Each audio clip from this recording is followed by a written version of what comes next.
자, 4월 취업자가 26만 명 늘어서 고용률이 역대 최고다. 자, 이렇게 지금 보도가 나왔어요. 이것만 보면 경제가 굉장히 좋아질 듯 보이는데 지금 역대 체감 경기는 지금이 최악이죠. 그러면 도대체 고용률이 이렇게 높은데 경기가 이렇게 나쁠 수가 있는가 하는 겁니다. 왜? 고용이 많이 되면 월급을 많이 받을 거니까 이 소비가 늘어나고 수요가 늘어났어요. 그래가지고 투자가 늘어나고 잘 돌아가야 되잖아요. 그런데 보면 청년층은 18개월째 고용률이 줄어들고 있다는 겁니다. 또 이런 고용률 증가와 별도로 실업자가 6개월 연속 늘었고 실업률도 5개월 연속 늘었다는 거예요. 이제 코로나 이후에 취업자가 늘어나서 실업자가 감소했는데 이제 그 기저 효과가 사라지면서 실업률도 점점 늘어나고 있다는 겁니다. 그래서 경제라는 것은 한 면만 보고 다른 면을 보지 않으면 이제 좋은 점을 가지고 악용하는 사람들이 있죠. 정부도 그렇게 하고 또 이익을 보려고 하는 사람도 그렇게 하죠. 오늘 보면 미국의 대표 우량주 지수인 다우존스 지수가 종가 평균 4만 선을 처음으로 돌파했죠. 그래서 미국 주식이 화랑이다. 그래서 최근에 미국 기술주 상승세가 지금 진행되고 있다. 이러면서 미국의 지금 주식이 올라가서 굉장히 미국이 지금 경기가 되살아나고 있는 것이 아니냐. 이렇게 볼 수 있어요. 자, 그런데 미국 최고의 금융기관인 모건 스탠리는 현재 상황이 잘못될 경우 빠르게 결과로 이어질 거라고 경고하고 나섰습니다. 그래서 우리가 한국의 고용률이나 역대 최고 고용률이나 미국의 역대 최고의 주식 가격 이런 것들이 실제 그 경기를 반영하는 것은 절대 아니다라는 거예요. 자, 반면에 오늘 아침에 이 기사를 보면 한국은행이 금리를 5월 금리를 10일 연속 동결했고 10월 달이나 돼야 내려간다고 말하고 있어요. 자, 미국의 물가에 기인한 금리가 올라갈지 내려갈지 아무도 모르는 상황이 계속되고 있어서 한국은행이 국내에도 또 고물가가 계속되고 있어서 금리를 내리지 못하고 있다는 것이 지금 현재 오도 가도 못하는 한국의 경제 실정을 반영하는 겁니다. 오늘 아침에 보면 이자도 못 받는 깡통 대출이 벌써 3조 원에 육박했다는 거예요. 어디에서? 4대 은행에서. 그래서 무수익 여신이 작년보다 8%가 뛰었다는 거예요. 자, 그러면 저한테 이제 이런 시비를 거는 사람이 있습니다. 코인 빠진다더니만 코인 가격이 오르고만 있다. 또 뭐 푸틴 망한다더니 뭐 지금 러시아가 전쟁의 주도권을 잡았다. 한국 경제 망한다더니 언제 망하냐. 나한테 이제 시비 거는 사람이 있어요. 한국 경제 벌써 망했어요. 망하고 난 뒤에 그것이 이제 정리되어서 터지는 데까지 시차가 있을 뿐이고 푸틴은 저 우크라이나 전쟁 때문에 자기 운명이 끝나요. 자, 근데 그건 시간 문제고 코인이 언제 망하냐? 미국의 주식이 붕괴될 때 코인 망합니다. 그래서 한번 지켜봅시다. 그럼 한국 경제에서는 지금 어디가 제일 먼저 터질까? 제가 봤을 때는 저축은행이라고 보고 있습니다. 지금 오늘 아침에 보면 저축은행의 대출 규모가 14개월 연속 감소, 27개월 만에 최저 수준을 기록하고 있어요.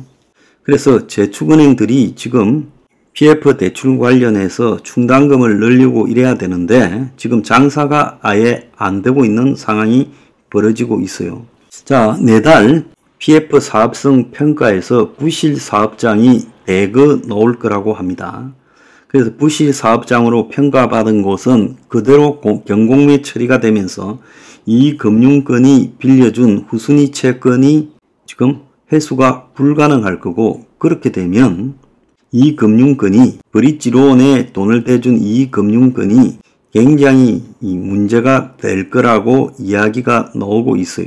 지금 정부가 PF를 230조라고 하고 있고 그 중에서 최대 10%까지 문제가 될 거고 이번에 이제 이 부동산 PF 대출 현장을 정리하면서 4단계로 세분해서 이 4등급을 받은 사업장은 75%를 충당금으로 쌓아야 돼요.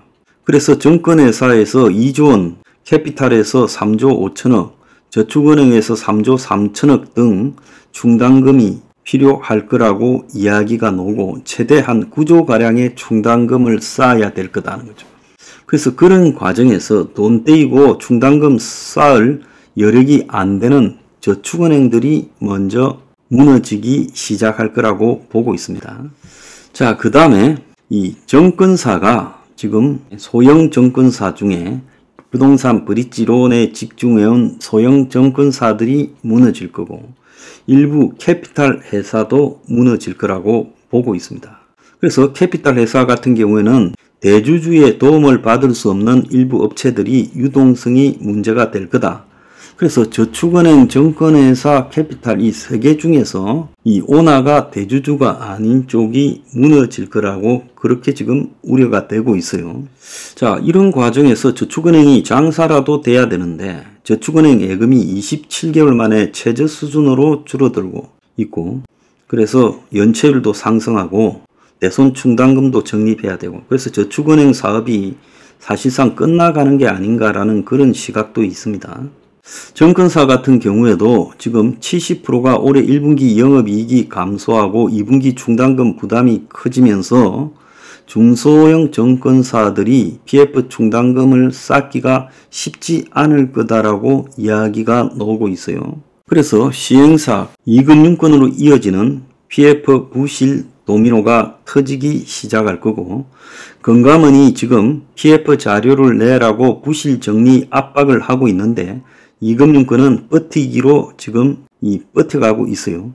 지금 자료를 안 내면서 버티고 있다라는 것은 자료를 냈을 때 감당이 불가능한 게 많지 않겠습니까? 그래서 지금 이거 상호금융에도 지금 정부가 그런 것들을 자료를 내라고 PF 대출 관련해서 이야기를 하는데 이금융권 PF 브릿지론 절반 이상이 부실 사업장이다라고 이야기가 나오고 있어요. 그래서 실제 부실은 굉장히 많을 거다라고 추정이 되고 있어요. 자, 요 근래 보면 새마을금고가 여신 15개월 만에 18조가 감소했어요. 그래서 새마을금고의 이 주먹구구 운영에 사람들이 돈을 안 맡기고 있죠. 자, 그래서 이 서민금고에 파수꾼은 없다라는 기사가 있는데 새마을금고에 1,500억 불법 대출 사건이 터졌죠. 경남 창원에서요.